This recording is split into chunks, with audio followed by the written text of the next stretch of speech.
ce jour dédié pour l'élévation de l'âme de Yosef ben Sarah Zachet Tzadik Livracha. Donc Parashat Yitro. Bon, comme son nom l'indique, ça parle de Yitro, qui amène la femme de Moshe et ses deux enfants dans le désert. On va parler après, dans mon cours, de cet événement-là, mais on va aller directement au point le plus important de la paracha, c'est le don de la Torah et les 10 commandements. Le Zohar dit quelque chose de très intéressant sur les 10 commandements. Il dit que la gauche est inclue dans la droite, et tout ce qu'il y a dans la gauche se trouve dans la droite. De quoi s'agit-il? Alors en fait, il y a 2 tables. Très bien. Celle de droite et celle de gauche. Maintenant, dans la Kabbalah, dans la mystique juive, la droite, c'est toujours Yemin Hashem Romema. La droite de Dieu, elle se lève. Nous, on vante toujours la droite. La droite, c'est le chesed. C'est la bonté de Dieu. Alors que la gauche, c'est la rigueur, c'est la justice. C'est pas bien d'être jugé, d'être dirigé par la justice, parce que la pointe petite erreur, ça tombe dessus. Donc il faut tout faire pour qu'il n'y ait pas de justice et qu'il y ait au contraire beaucoup de chesed, beaucoup de bonté d'Hachem. Maintenant, si il y a 2 noms de Dieu, il y a le nom de la bonté, c'est Yud-Ke Vav-Ke, le nom ineffable, et le nom de la justice, c'est Elohim. Elohim. Normalement, on aurait dû voir le nom de Dieu dans les tables de la loi de droite, Yud-Ke Vav-Ke, c'est la droite, et dans la gauche, Elohim. Mais si c'était le cas, ça aurait été terrible. Pourquoi? Parce que, en tout ce qui concerne les lois de la 2e table, on a été jugé par la rigueur céleste. Et ça, c'est terrible. Alors, qu'est-ce qu'il a fait Hachem? Il a pris tous les noms Elohim qu'il aurait dû avoir dans la 2e table et l'a mis dans la table de droite. Et vous verrez que jamais il y a le nom de Dieu qui apparaît dans la table de gauche. Et à chaque mitzvah, il y a 5, d'accord, de la première table, c'est toujours marqué Hachem, Elohim, les 2 noms à la fois. Et je vais vous les lire dedans. Premier des 10 paroles, les 10 commandements. Anochi, Hachem, Elokecha. Je suis Hachem, Yud-Ke Vav-Ke, Elokecha. Deuxième, Lo tishachav elahem velo ta'avdam, tu ne vas pas te prosterner, pas servir les dieux étrangers. Ki anochi Hachem Elokecha, car je suis l'Éternel, ton Dieu. Hachem, Elokecha. Lo tisha Hachem Elokecha lashav, tu ne vas pas prononcer le nom de Dieu, de l'Éternel, ton Dieu, en vain. Hachem, Elokecha. 4e commandement, le Shabbat. Yom Shvi'i Shabbat l'Hachem Elokecha. 7e jour, ça sera un Shabbat pour Hachem Elokecha, les 2 noms. Et enfin, Kibud Avehem, qui une parenthèse n'a rien à faire là-bas, parce que Kibud Avehem, c'est entre l'homme et son prochain. Et c'est tellement grand les parents qu'on l'a mis entre l'homme et Dieu. Pour nous, nos parents, c'est comme Dieu. Parce qu'ils ont mis au monde, d'accord, ils sont associés, ils sont majoritaires d'ailleurs. Ils étaient 3, Dieu, papa et maman, ils sont majoritaires. Donc on doit beaucoup les honorer. Et c'est marqué Kabed et Tavira Betimecha, honore ton père et ta mère, les man yarechun yamecha ala adama, pour que se rallongent les jours. Il y a 2 mitzvahs dans la Torah où c'est écrit noir sur blanc que le mérite de la mitzvah, c'est que ça rallonge les jours. Les sages d'Israël ont dit le contraire, si tu ne fais pas la mitzvah, ça raccourcit les jours, Hachem Mishmor. Pour que Dieu rallonge les jours sur la terre, Asher Hachem Elokecha noten lar, que l'Éternel ton Dieu te donne, Hachem Elokecha. Et dans le reste, jamais. Il n'y a ni Hachem, ni Elokecha. C'est ça l'explication des paroles du Zohar. Dans la prière de Shabbat, alors on dit que Dieu nous a donné 2 tables de la loi. Souvenez-vous de cette phrase-là qu'il y a dans la prière. Que Moshe a descendu 2 tables de loi et dedans, il a écrit Shmirat Shabbat. C'est pas vrai. C'est pas dans les 2 tables. Shmirat Shabbat, c'est marqué que dans une seule table, la première, 4e des 10 commandements. Alors comment ça se fait qu'en après on dit que Moshe a descendu 2 tables et dans lesquelles, au pluriel, c'est écrit Shmirat Shabbat. Alors en fait la réponse est comme ça dit le Hatam Sofer. Il dit, il y a 5 de côté et 5 de l'autre. La 4e, c'est Shabbat. Quelle est la 4e de la 2e table qui est en face, parce qu'elles sont en face l'une de l'autre, les mitzvot, d'accord? C'est, tu ne feras pas un faux témoignage. Quand on fait Shabbat, on témoigne qu'Hachem a créé le monde en 6 jours, le 7e jour, il se reposait. Quand tu ne fais pas Shabbat, tu fais un faux témoignage. Donc c'est exactement cette mitzvah avec son l'envers de l'autre côté. Dans les premières tables de la loi, les mitzvot sont très longues. Rien que Shabbat, ça fait plusieurs phrases, d'accord? C'est des dizaines de mots. Dans les deuxièmes tables de la loi, c'est super court. 2 mots. L'otirtsar, tu tueras point. L'otinaf, tu ne feras pas l'adultère. L'otignov, tu ne feras pas de kidnapping. Tignov, c'est pas voler. C'est voler une personne. Kidnapping, d'accord? 2 mots. Pourquoi? Parce que ces mitzvot-là, du côté des deuxièmes tables, c'est entre l'homme et son prochain. Pour nous dire, Shabbat c'est important, croire à Dieu c'est important, Kibbutz c'est important, mais plus important que tout, les relations entre l'homme et son prochain. Alors on ne te met pas avec une grande phrase que tu ne vois pas très bien, on te met 2 mots. Bing! Comme ça t'impacte beaucoup plus et tu feras plus attention aux relations entre l'homme et son prochain qui sont beaucoup plus dures d'ailleurs à réaliser. Bon, pas tuer, ça va, c'est pas si dur, d'accord? Mais en général, les lois entre l'homme et son prochain, alors ça nécessite beaucoup plus d'efforts que les lois entre l'homme et Dieu. Le Rosh, donc un des Rishonim, un des plus grands Rishonim du monde ashkénaze, il fait la remarque suivante. Le premier verset de la Torah, Bereshit bara Elokim, il contient 7 mots et 28 lettres. Et ici, la phrase qu'il y a juste avant les 10 commandements, la Torah nous dit Vaidaber Elokim et kol hadvarim ha'ele lemor. Et Dieu, Elokim, dit toutes ces paroles 10 ans. Et là, on nous cite les 10 commandements. Ce verset aussi contient 7 mots et 28 lettres.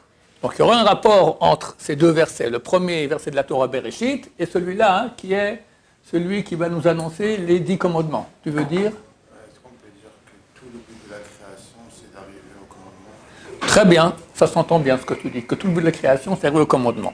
Le Rosh, il dit autre chose. Les sages d'Israël, ils ont dit que celui qui répond Yesh Me'er Rabba, le Kaddish de toutes ses forces, alors il fait un témoignage que, non, il est associé avec Dieu dans l'œuvre de création et dans le don de la Torah.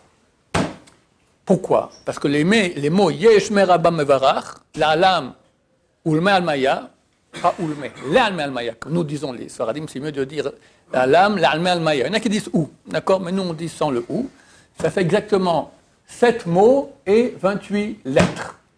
Donc il y a en fait 3 choses qui ont 7 mots et 28 lettres. Premier verset, le verset juste avant les 10 commandements et le Kaddish. Donc quand tu réponds le Kaddish, avec ces 8 mots, ces 7 mots pardon, et 28 lettres, alors tu es associé à Hachem dans l'œuvre de création, Bereshit, et dans le don de la Torah au mont Sinaï.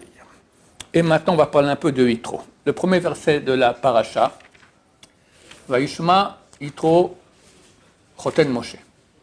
Kohen Midian Choten Moshe. Et a entendu Yitro, le Kohen de Midian, le prêtre de Midian, Choten Moshe, le beau-père de Moshe.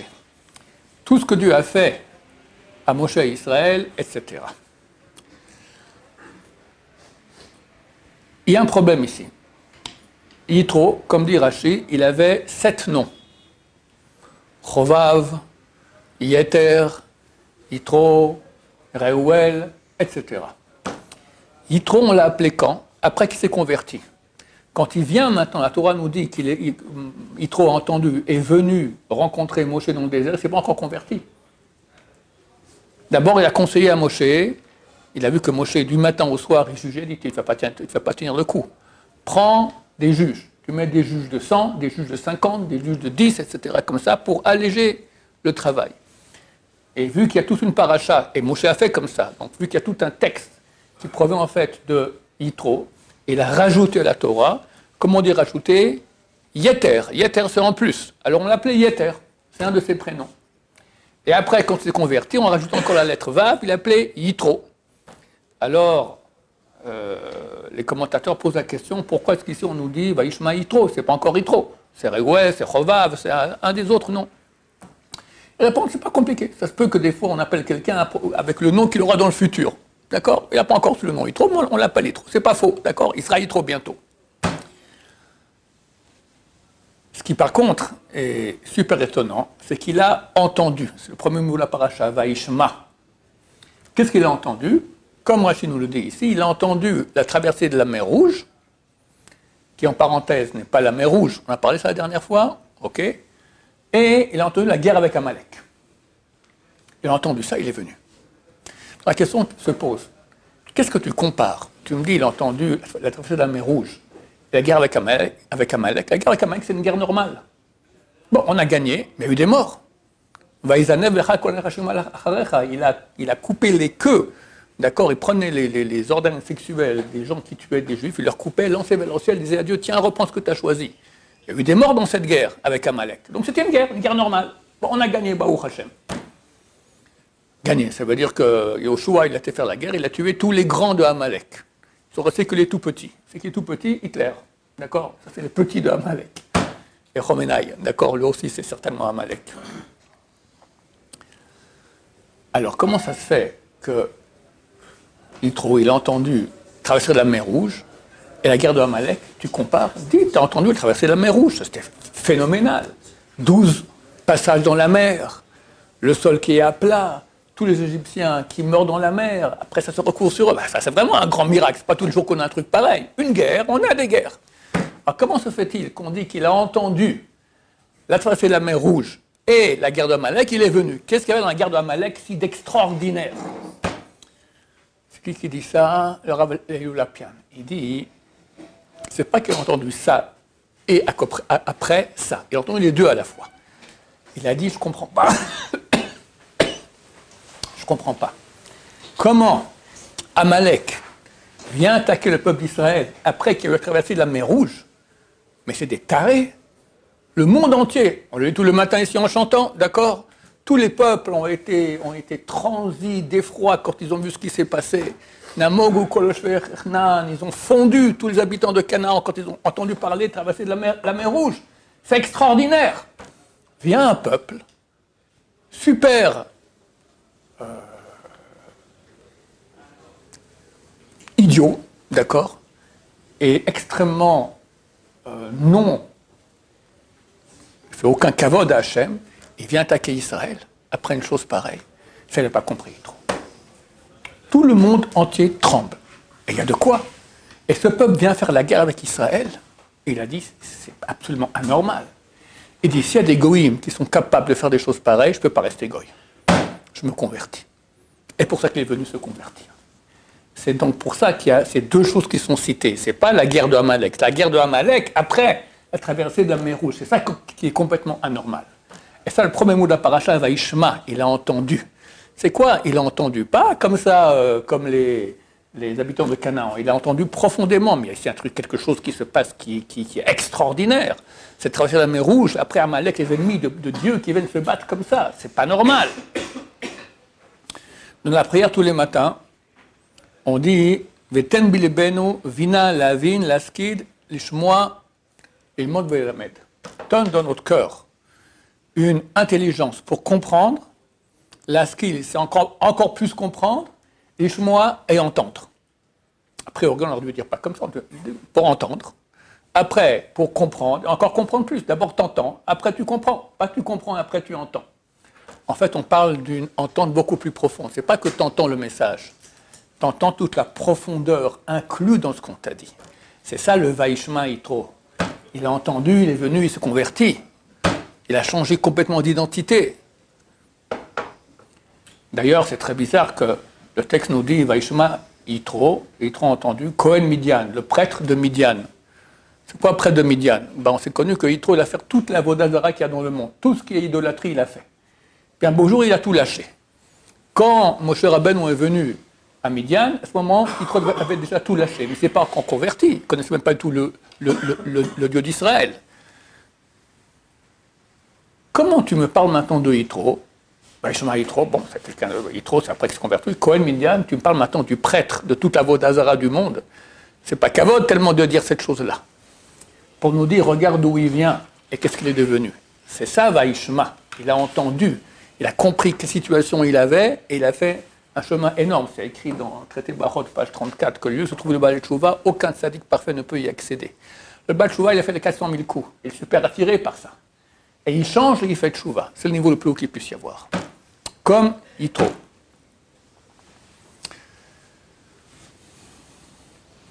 En passant, Je vais vous dire une chose, il faut bien écouter ce que je dis, entendre profondément. Je pense que dans quelques semaines, ma chère revient. Ne me dites pas que je ne vous ai rien dit. Ne me dites pas que vous êtes surpris. Ne me dites pas que vous n'êtes pas prêt. Préparez-vous, parce qu'après, c'est trop tard. Voilà, il y a celui qui va entendre bien ce que j'ai dit, et il va commencer à bien travailler. Il ne reste pas longtemps. Parce qu'une fois que ma chère revient, c'est fini, on ne bouge plus. C'est terminé, on prend la photo, tac, c'est là que tu es. C'est ça ta place pour toujours. Tu monteras, mais tu n'auras plus aucun mérite pour cela. Je sais qu'il y en a qui n'aiment pas que je parle tellement du Mashiach, mais je ne veux pas qu'après on me dise pourquoi vous nous avez rien dit. Alors je vous dis, voilà, Bezrat Hashem. On continue avec Vaishma Yitro. Cette première phrase est très bizarre. Qu'est-ce qu'elle nous dit? Première phrase de la paracha. Donc, Yitro a entendu, Kohen Midian, le Choten, le beau-père de Moshe, tout ce que Dieu a fait à Moshe et à Israël. C'est cité ici Moshe et Israël, et qui s'est marqué à sa Elohim, Dieu, mais dans son attribut de rigueur. La fin du verset qui est aussi Hachem et Israël et Israël. Car Hachem, et là c'est Hachem, c'est pas l'attribut de rigueur, c'est l'attribut de miséricorde. Et Israël et Israël, là c'est marqué que Israël. Pourquoi au début du verset tu me dis Elohim, à la fin tu dis Hachem, et pourquoi au début du verset tu dis Moshe et Israël, après tu dis que Moshe, non pardon, que Israël. Alors en fait, qu'est-ce qui est marqué au début du verset? Tout ce que Dieu a fait à Moshe et à Israël. Qu'est-ce qu'il a fait Hachem à Moshe et à Israël? On avait dit, c'est il a entendu la guerre contre Amalek, elle traversait de la mer Rouge. Ça, c'est une chose qui était pour Israël, mais aussi pour Moshe. Moshe aussi avait besoin de ne pas être attrapé par Pharaon et tué par Pharaon. Il avait besoin aussi de gagner la guerre contre Amalek. Donc ça concerne et Israël et Moshe. Avec Moshe, on peut utiliser l'attribut de rigueur, parce qu'il est clean, Moshe, il est tip-top. Donc l'attribut de rigueur d'Hachem, il va s'occuper de Moshe, et vu que Moshe il est super clean, il passe, et il fait passer aussi avec lui Israël. La fin du verset, qu'est-ce qui est écrit? Qui aussi Hachem et Israël et Mitzrayim, que Dieu, attribut de miséricorde, a sorti Israël d'Égypte. Qui devait sortir d'Égypte? Israël? Oui, mais Moshe? Non. Moshe, il n'est pas en Égypte. Moshe, il habitait Midian. Il est arrivé, il y en a qui à l'âge de 12 ans à Midian.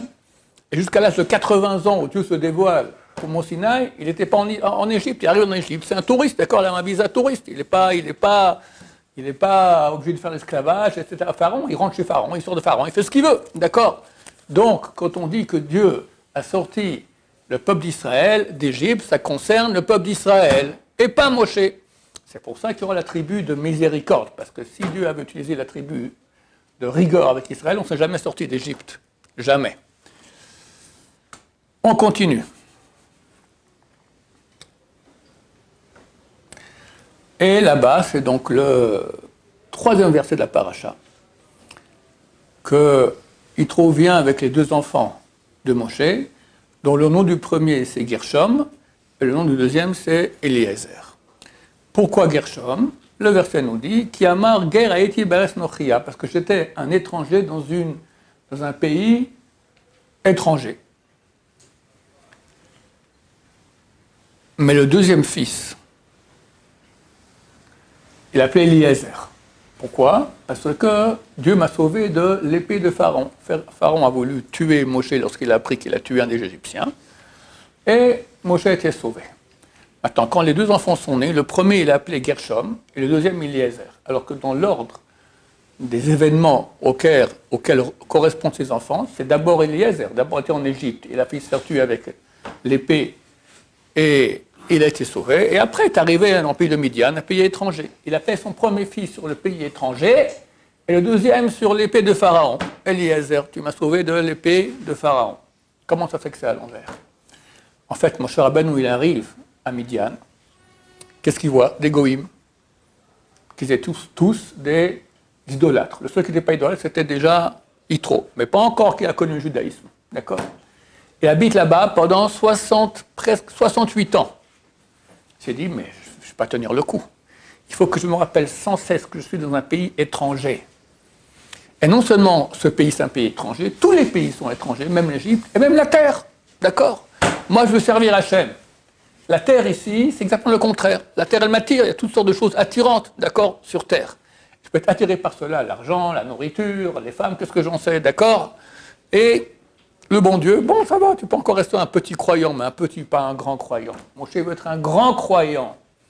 Alors il appelle son fils, Gershom, pour que tous les jours, il se rappelle quand il dit Gershom, Gershom, Ger a été ber, je suis un étranger dans une terre étrangère. Attention de ne pas s'attacher à cette terre-là. J'ai rien à faire ici. C'est pas pour moi.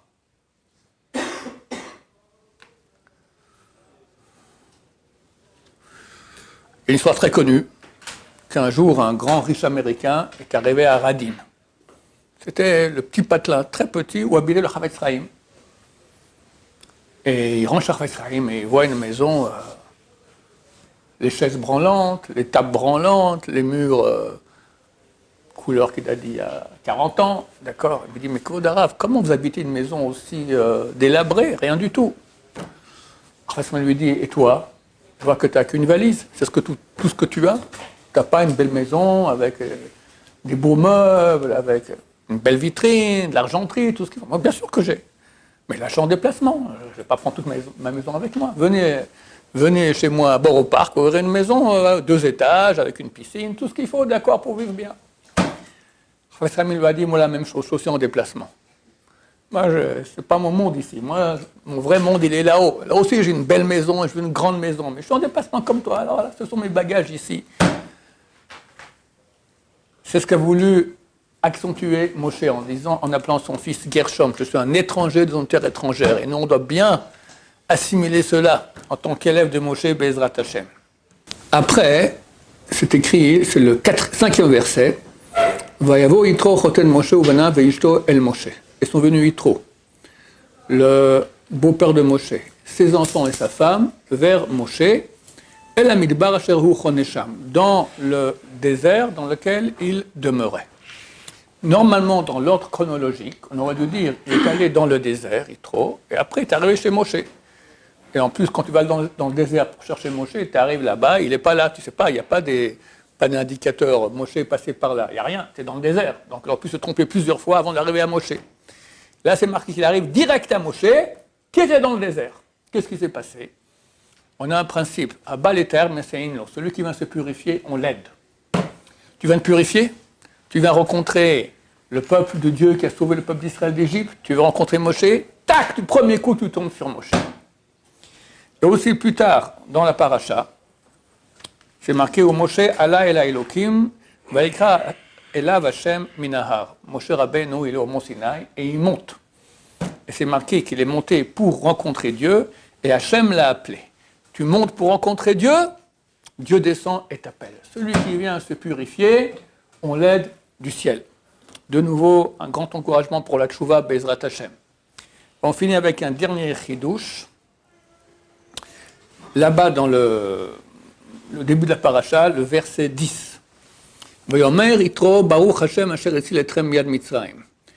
Béni soit Dieu qui vous a sauvé des Égyptiens. C'est écrit que les anges, ils sont moins hauts que les Juifs. Pourquoi? Parce que les anges, ils ne peuvent pas rappeler le nom de Dieu comme ça tout de suite. Ils disent Kadosh, Kadosh, Kadosh, Hachem. Hachem, il vient en 4e position. Les Juifs, quand ils font le bracha, Baruch, Ata, Hachem, 3e position. Ou bien, Shema Israël, Hachem, 3e position. Là, Yitro, il dit, Vayomer, Yitro a dit, Baruch, Hachem, 2e position. Plus grand que les Juifs normaux. Ça, c'est le converti. Beaucoup de gens, et beaucoup dans le monde farad, se disent converti, c'est quelqu'un de 2e classe. Et c'est tout faux. Il y a eu des cas où on a présenté une fille convertie à un garçon, et le papa de la fille ne voulait pas. Il allé voir le Rav Chaim Kaneski. Il lui a dit, c'est beaucoup mieux. Un converti, c'est beaucoup mieux. D'abord, on est certain qu'il est juif. C'est converti, d'accord. Quelqu'un peut jurer qu'il est juif. On espère qu'on est juif, d'accord. Ma chère viendra à Hachem Ishmor, d'accord. Non, toi, tu n'as rien à faire ici, repars. On ne pourra plus se convertir à l'époque. Terrible. Ensuite, c'est un grand amoureux d'Hachem. Il a fait des efforts énormes. C'est marqué Va'aftem et hager. Vous aimerez le guerre. Et quand on parle d'un juif, c'est marqué Va'afta l'ereacha, avec un lamed. Maintenant, le Rambam dit, regarde que l'ordonnance d'aimer le guerre, elle est comme celle d'aimer Dieu. Va'afta et Hachem Eloker. T'aimeras, c'est introduit, c'est un et. Va'aftem et hager. Même façon de parler entre Dieu et le guerre. Alors que si on parle d'aimer son prochain, l'ereacha, moins. Donc c'est une mitzvah énorme d'aimer le converti, de rapprocher le converti, de ne pas croire que si on nous présente, bon moi je vais marier tout le monde, Baruch Hashem, mais pas croire que si on nous présente un ou une convertie pour se marier avec nos enfants, il ne faut pas refuser. Baruch Adonai, Laolam, Amen va Amen. Bonne journée messieurs.